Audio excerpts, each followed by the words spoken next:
नमस्कार दोस्तों, मैं आपका अपने चैनल HPS स्टडीज़ में स्वागत करता हूं। इस वीडियो में आपके लिए इम्पॉर्टेंट क्वेश्चंस लेकर आ गया हूं SSC CHSL एग्ज़ाम के लिए, जो कि आपके आने वाले एग्ज़ाम के लिए मोस्ट इम्पॉर्टेंट और एक्सपेक्टेड है। तो आपसे अनुरोध है, अगर आपको ये वीडियो अच्छी लगे तो आप इसे लाइक करके ज़रूर जाइएगा और एटलीस्ट अपने कुछ दोस्तों तक वीडियो को शेयर ज़रूर कर दीजिएगा, जिससे कि उन्हें बेनिफिट मिल सके। चैनल पर पहली बार आए हो तो चैनल को सब्सक्राइब ज़रूर कर लीजिएगा। पहले क्वेश्चन की बात करें तो क्वेश्चंस के आंसर भी देने की कोशिश कीजिएगा और बताइएगा कि आपने कितने सही अटेम्प्ट किए हैं। तो पहला क्वेश्चन है, javelin thrower Neeraj Chopra created history by winning gold medal. आपको पता है टोक्यो ओलंपिक में जेवलिन थ्रो करने वाले नीरज चोपड़ा ने गोल्ड मेडल जीता है। इंडिविजुअल अगर बात की जाए पूरे इतिहास में, ओलंपिक के पूरे इतिहास में, तो भारत के ये दूसरे पर्सन हैं जिन्होंने गोल्ड मेडल जीता। 2008 के बीजिंग ओलंपिक में अभिनव बिंद्रा जी के द्वारा गोल्ड मेडल जीता गया था। अब इन्होंने जीता तो ही gave his best throw of dash to bag the gold medal. अब इन्होंने कितना लंबा थ्रो किया था जिससे कि इनको गोल्ड मेडल मिला था। जो आपने देखा होगा, एक ही थ्रो आपने देखा होगा इनका, और उसमें ये हाथ ऊपर करके एंजॉय कर रहे होते हैं, तो उस थ्रो की बात की जा रही है। तो कितना थ्रो किया था इन्होंने, तो आंसर यहाँ पर हो जाएगा, ये क्वेश्चन है 87.58 मीटर, मतलब सी ऑप्शन यहाँ पर सही है। इतना थ्रो करके इन्होंने गोल्ड मेडल प्राप्त किया था, तो सी ऑप्शन बिल्कुल सही है। यहाँ बताने की कोशिश की है भारत टेबल में किस पोजीशन पर था, तो भारत टेबल में 48 पोजीशन पर था। 1 गोल्ड मेडल, 2 सिल्वर मेडल और 4 ब्रॉन्ज मेडल के साथ टोटल भारत को 7 मेडल यहाँ पर मिले थे। और यूनाइटेड स्टेट अमेरिका 113 मेडल के साथ टॉप पोजीशन पर था, दूसरे पर चाइना था। और जब पैरालंपिक की बात की जाए तो चाइना पहली पोजीशन पर पहुंच गया था, भारत 24th पोजीशन पर पहुंच गया था। तो यहाँ पर आपको ध्यान रखना है, टोक्यो ओलंपिक मतलब टोक्यो में हुआ था, और अगले वाला जो ओलंपिक है समर ओलंपिक, वो कहाँ होगा, तो फ्रांस में होगा 2024 में। अगले क्वेश्चन की बात करें, presently how many items are there in concurrent list. तो ये वाले क्वेश्चन बहुत ज़्यादा एग्जाम में आते हैं। आंसर यहाँ पर हो जाएगा, कंकरेंट लिस्ट में इस समय पर 52 आइटम्स हैं, 52 सब्जेक्ट्स हैं। ठीक है, पहले कितने थे, 47 थे, अब कितने हो गए, 52 हो गए। ठीक है, स्टेट की अगर बात की जाए लिस्ट की, तो उसमें कितने इस समय पर है, तो 61 है। पहले कितने थे, 66 थे। ठीक है, और इस समय पर जो यूनियन वाली लिस्ट है उसमें कितने हैं, तो 100 सब्जेक्ट्स हैं। ठीक है, चलिए आगे बात करें। अगला क्वेश्चन है, विच of the following is the highest peak in India. तो कौन सी पीक है जो कि भारत में सबसे हाईएस्ट है। मन में आ रहा होगा एवरेस्ट, अरे एवरेस्ट भारत में थोड़ी ना है, एवरेस्ट नेपाल में है, तो ये हाईएस्ट पीक भारत की नहीं है। कौन सी हो जाएगी, कंचनजंगा। कंचनजंगा भारत की हाईएस्ट पीक है, याद रखना है। अच्छा, कंचनजंगा है कहाँ पर, किस स्टेट में है भारत के, आपको कमेंट बॉक्स में टाइप करना है। ठीक है, इसको आपको आंसर कमेंट बॉक्स में टाइप कीजिएगा, कंचनजंगा भारत के किस स्टेट में लोकेटेड है। कंचनजंगा भारत की हाईएस्ट पीक है, याद रखना है।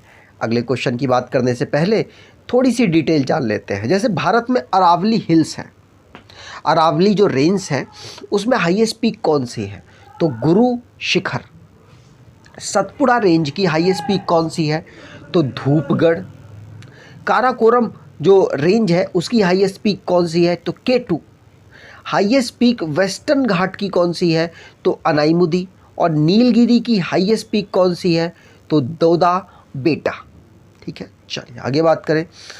अगर आप SSC CGL एग्ज़ाम की CHSL एग्ज़ाम की तैयारी कर रहे हैं तो आपसे अनुरोध है कि आप इस एक्सपेक्टेड क्वेश्चंस की सीरीज़ को परचेज़ कर लें, जिससे कि आपको बेनिफिट मिलेगा, 100% बेनिफिट मिलेगा, क्योंकि इसमें सारे क्वेश्चंस इंपॉर्टेंट डाले गए हैं। ऐसे क्वेश्चंस डाले गए हैं जो बहुत ज़्यादा एग्ज़ाम में रिपीट होते हैं। तो आप इसको डिस्क्रिप्शन बॉक्स में लिंक दे रखा है, वहाँ से आप इसे परचेज़ कर सकते हैं। अगले क्वेश्चन की बात करें, what is the theme of the world cancer day 2022। तो 2022 में वर्ल्ड कैंसर डे की थीम क्या रही है? वैसे वर्ल्ड कैंसर डे कब मनाया जाता है? 4 फरवरी को हम ऑब्जर्व करते हैं और इसकी थीम रही है close the care gap. C option यहाँ पर बिल्कुल सही हो जाएगा। 2021 की थीम रही है आई एम आई विल, याद रखिएगा, और 2022 की क्लोज द केयर गैप। आगे बात करें, अगला क्वेश्चन है who succeeded Guru Nanak Dev ji as the second Sikh गुरु। गुरु नानक देव जी आपको पता होगा पहले सिख गुरु थे। उन्होंने सिख की स्थापना की थी, सिख धर्म की स्थापना की थी। और सेकंड इसके गुरु कौन बने थे? तो आंसर यहाँ पर हो जाएगा, इनका नाम है गुरु अंगद देव जी। सी ऑप्शन यहाँ पर बिल्कुल सही है, जिन्होंने गुरु नानक जी को रिप्लेस नहीं, मतलब उनके बाद में गुरु बने थे, उनकी मतलब डेथ के बाद। ठीक है, तो सी ऑप्शन यहाँ पर बिल्कुल सही है। यहाँ पर सभी गुरुओं की लिस्ट लगा रखी है। गुरु नानक जी 1539 तक रहे थे। उसके बाद गुरु अंगद जी रहे 1552 तक। फिर गुरु अमरदास जी रहे। उसके बाद गुरु रामदास जी। 5वें नंबर के गुरु अर्जन देव जी, ये भी इम्पॉर्टेंट, बहुत ज़्यादा इम्पॉर्टेंट है। गुरु हरगोविंद जी। उसके बाद 7वें नंबर के गुरु हरराय जी। उसके बाद गुरु हरकिशन जी।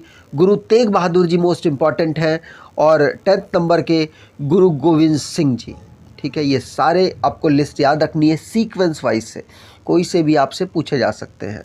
अगले क्वेश्चन की बात करें, on which of the following dates was ISRO founded. तो इसरो इनमें से किस डेट फाउंड हुआ था? तो अब कन्फ्यूज़न क्रिएट हो जाती है हम अगर 1969 याद कर लें, उसके आगे वाली डेट ना याद करें। आजकल के एग्ज़ाम्स में ऐसा ही पूछा जा रहा है आपसे, तो आपको ध्यान रखना है, आपको डेट के साथ याद करना है। तो आंसर यहाँ पर हो जाएगा 15 अगस्त। हमारा जब भारत देश आज़ाद हुआ था उसी दिन के उपलक्ष्य में 1969 में इसरो को फाउंड किया गया था, याद रखिएगा। ठीक है, इसरो को फाउंड आपने जान लिया। इसरो का हेडक्वार्टर है बेंगलुरु में और इस समय पर एसपी सोमनाथ जी रॉकेट मिसाइल के साइंटिस्ट हैं, वो इस समय पर चेयरमैन के पद पर अपॉइंटेड हैं। अगले क्वेश्चन की बात करें, अकॉर्डिंग टू आर्टिकल 343 का clause 1 of which Indian Constitution what language is the official language of Union। तो 343 के अकॉर्डिंग, 343 के क्लॉज 1 के अकॉर्डिंग इंडियन कॉन्स्टिट्यूशन में किस लैंग्वेज को ऑफिशियल लैंग्वेज हमारे यूनियन की बताई हुई है? तो आंसर यहाँ पर हो जाएगा, किसको बताई हुई है? तो हिंदी इन देवनागरी स्क्रिप्ट, इसको बताई हुई है। तो डी ऑप्शन यहाँ पर बिल्कुल सही हो जाएगा।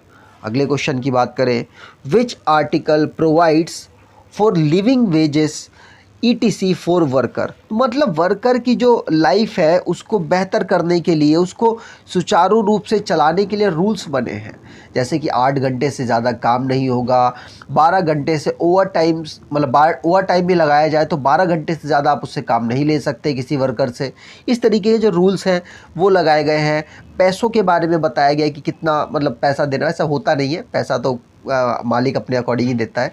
लेकिन यहाँ पर बात की गई है वर्कर्स के किस आर्टिकल में? तो वर्कर्स की बात की गई है 43 आर्टिकल। आप कैसे याद कर पाएंगे? 7 दिन वर्कर के साथ शोषण करता है मालिक, इस प्रकार से आप याद कर सकते हैं। दिल पे बिल्कुल मत लीजिएगा, लेकिन इसी तरीके से याद करेंगे तो याद हो जाएगा। आर्टिकल 43 जो वर्कर के वेजेस से रिलेटेड है, याद रखना है। ठीक है, सी ऑप्शन यहाँ पर बिल्कुल सही है, यहाँ पर लिखने की मैंने कोशिश की है। अगले क्वेश्चन की बात करें, where is the India's first fire park is located. तो पहला भारत का फायर पार्क कहाँ पर उपस्थित है? तो आंसर यहाँ पर हो जाएगा, उड़ीसा की कैपिटल भुवनेश्वर में भारत का पहला फायर पार्क को डेवलप किया गया। तो ए ऑप्शन यहाँ पर बिल्कुल सही हो जाएगा। अगले क्वेश्चन की बात करें, on which river side the temple Mahakal in Ujjain is situated. तो उज्जैन में जो महाकाल टेम्पल है वो किस रिवर के साइड में लोकेटेड है?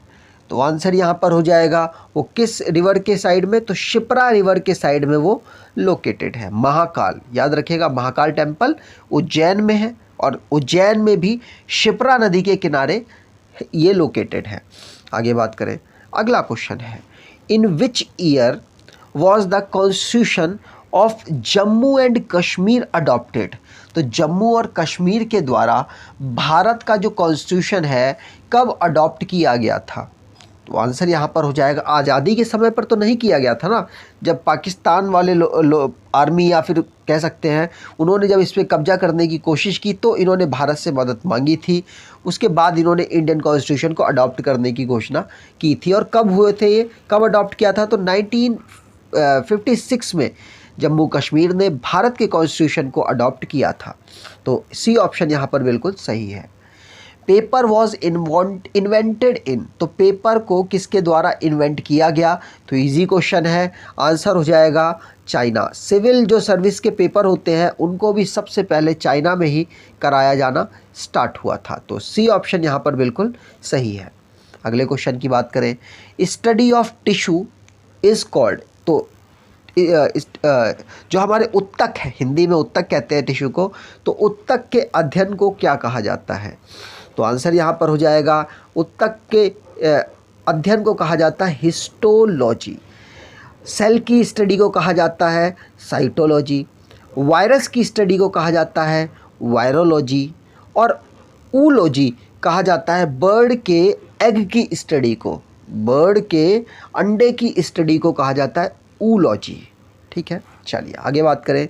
अगला क्वेश्चन है, when did the second round table conference happened. क्योंकि सेकंड वाली जो राउंड टेबल की जो कॉन्फ्रेंस है उसमें हमारी कांग्रेस ने पार्टिसिपेट किया था। हमारी मतलब है देश की कांग्रेस ने पार्टिसिपेट किया था और उस समय पर गांधी जी ने उनका नेतृत्व करते हुए, गांधी जी और सरोजनी नायडू जी कांग्रेस का नेतृत्व करते हुए गए थे। तो उसको ऑर्गेनाइज कराया गया था सितंबर 1931 में, सितंबर 1931 में कराया गया। राउंड कॉन्फ्रेंस थी, पहली राउंड टेबल कॉन्फ्रेंस 1930 से लेकर नवंबर में जनवरी तक 1931 तक चली थी। सेकंड वाली में सितंबर से लेकर दिसंबर तक 1931 में चली थी। और थर्ड राउंड टेबल कॉन्फ्रेंस को नवंबर से दिसंबर तक चलाया गया 1932 में। आगे बात करें, अगला क्वेश्चन है, how many player plays in basketball in one team. एक टीम में बास्केटबॉल खेलने वाले जो पर्सन्स होते हैं वो कितने होते हैं। तो आंसर यहाँ पर हो जाएगा, बास्केटबॉल गेम को खेलने वाले एक टीम में जो प्लेयर होते हैं वो कितने, 9 होते हैं। तो बी ऑप्शन यहाँ पर बिल्कुल सही हो जाएगा। ठीक है, अगर आपको ये वीडियो अच्छी लगी है तो आपसे अनुरोध है, क्वेश्चंस का कलेक्शन अच्छा लगा है तो आपसे अनुरोध है वीडियो को लाइक कर दीजिएगा, चैनल को सब्सक्राइब कर लीजिएगा। और इसी चैनल पर सवेरे सवेरे करंट अफेयर की बेहतरीन वीडियो प्रोवाइड कराई जाती है। आपसे अनुरोध है उस वीडियो को भी फॉलो कीजिए, आपको 6-7 महीने में बहुत बेहतरीन करंट अफेयर की तैयारी हो जाएगी। क्योंकि आप, मैं कहूँ 10 दिन में हो जाएगी, 10 दिन में बिल्कुल नहीं हो सकती, आपको रेगुलर फॉलो करना पड़ेगा। यकीन मानिए आज से 4 से 5 महीने बाद आप खुद कहेंगे कि हाँ, करंट अफेयर की हमारी तैयारी बहुत अच्छी हो रही है। तो आपसे अनुरोध है उस वीडियो को फॉलो कीजिएगा। धन्यवाद।